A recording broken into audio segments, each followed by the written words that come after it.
I maintain that truth is a pathless land and cannot be approached by any path whatsoever, by any religion, by any sect. Truth being limitless, unconditioned, unapproachable by any path whatsoever, cannot be organized, nor should any organization be formed to lead or coerce people along any particular path. First, understanding that, then you will see how impossible it is to organize a belief being purely an individual matter. You cannot, and therefore must not organize it. If you do, it becomes crystallized, dead. It becomes a creed, a sect, a religion to be imposed on others. That is what everyone throughout the world is attempting to do. Truth is narrowed down and made a plaything for those who are weak, for those who are only momentarily discontented. Truth cannot be brought down. Rather, the individual must make the effort to ascend to it. You cannot bring the mountain top to the valley. If you would attain to the mountain top, you must pass through the valley, climb the steeps, unafraid of the dangerous precipices. Organizations cannot make you free or develop the inner man. No man from outside can make you free, nor can organized worship, nor the immolation of yourself for a cause make you free. Therefore, I am not concerning myself with the founding of religions or new sects or the establishment of new theories or new philosophies. I am concerning myself with the only one essential thing, the true freedom of man.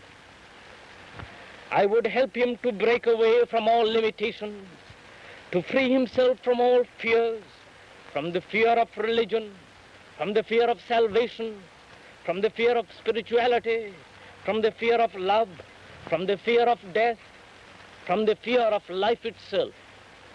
My desire is that men should be unconditionally free, for I maintain that the only true spirituality is the incorruptibility of the self which is eternal.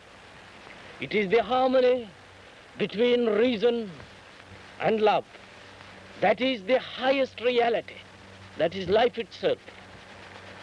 True perfection, the harmony of the self, has no law. This must not be translated as to mean chaos. It is above all law and above all chaos, because it is the seed of everything, that from which all transformation arises and on which all things depend. If you desire the harmony of the self, in which is truth, and that poise of the self in which is true creation, you must care for that self which abides in each and be concerned only with that self.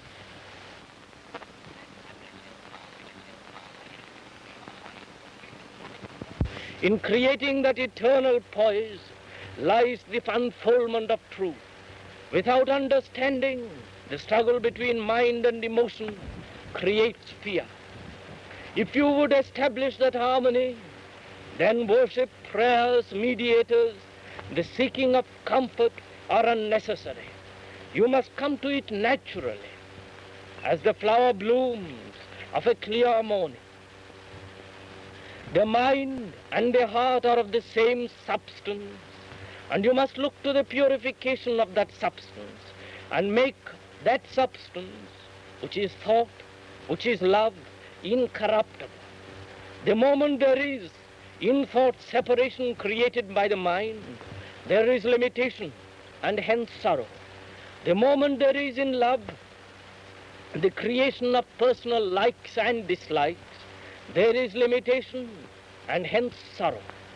To make the mind and the heart of man free from limitation, free from corruption, is happiness, liberation, and truth.